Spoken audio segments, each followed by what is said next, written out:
The major and serious sins, brothers and sisters, the ulama, the scholars have classified them in the following way. They said, there are approximately 70. There are 13 that are mentioned by name in the Quran and Hadith. The rest of them, we know them by the way that Allah subhanahu wa ta'ala attaches a warning or a punishment to them in the Quran or in the Sunnah, in the Hadith. The 13 that are mentioned by name are the following: associating partners with Allah, mistreatment and abuse of parents, that is mentioned in the second degree. 3, false witness, perjury, where by giving a false witness you're going to cause harm for someone else, lying as a witness. 4, murder. 5, sorcery, voodoo, magic, real magic that people do. 6,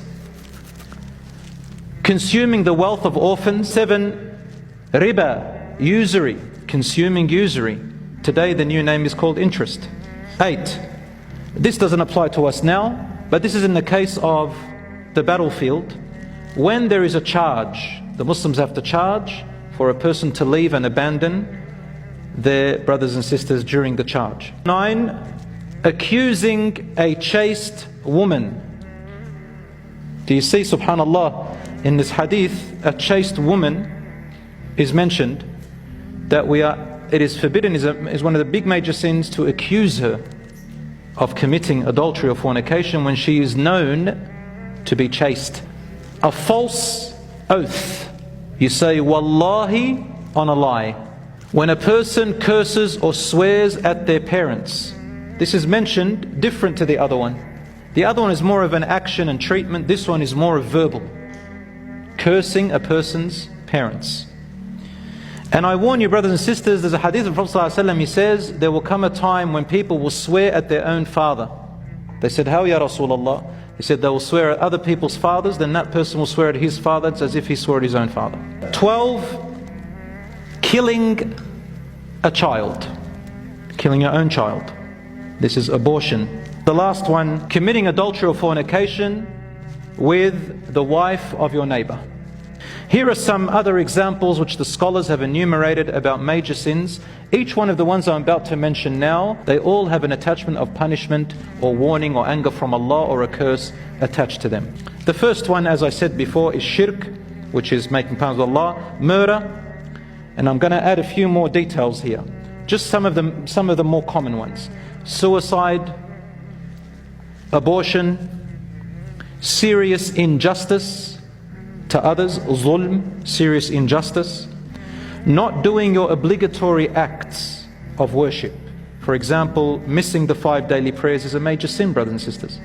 Not fasting Ramadan, or even one day, is a major sin. Not paying your zakah is a major sin. Not covering in the way that Allah ordered us to cover. Men have a specific way of covering in front of other people, and women have a specific way of covering in front of non-mahrams and other people. Hijab, the awrah, it's a major sin to reveal them. Another one is adultery, fornication and homosexuality. Acting upon these 3, doing them, is a major sin. Perjury and false witness in court, or false witness when it means others will be harmed. We said this. Riba, which is usury and interest.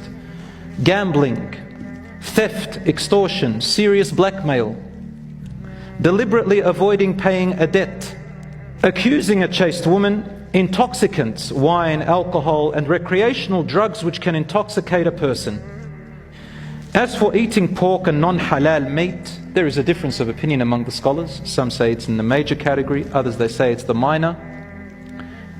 Doing it once is a minor sin. Doing it many times becomes a major sin. Another one is harmful backbiting. The scholars differed on whether backbiting is a major sin or minor sin. In general, if the backbiting involves accusation of another person, a slander, it's not true, or can cause serious harm to the person, physically or their reputation or their family and property, then it is a major sin, that type of backbiting.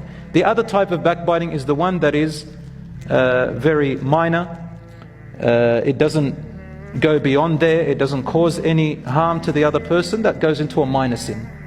So not all backbiting is major. However, there is a type of backbiting that is a major sin in all cases, and that's called the gossiper who incites or provokes conflict between people. That one is called namam or namima. Rasul Sallallahu Alaihi Wasallam once passed two graves. The hadith is in Bukhari and Muslim. And the companions saw him get a plant. I don't know what kind of plant it was again. He split it into two and put one on each grave. And he said, these two men in there are being punished. And they are not being punished for something that you consider big in your eyes, O people. The first one used to take for granted najasa.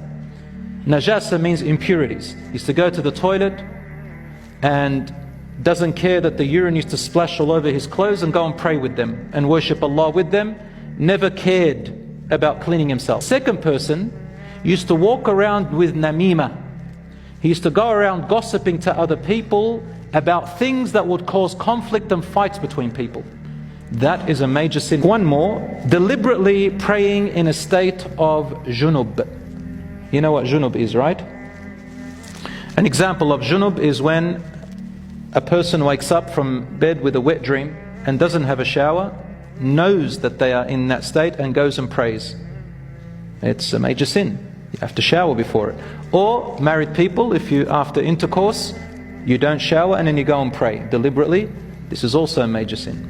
So these are some of the major sins.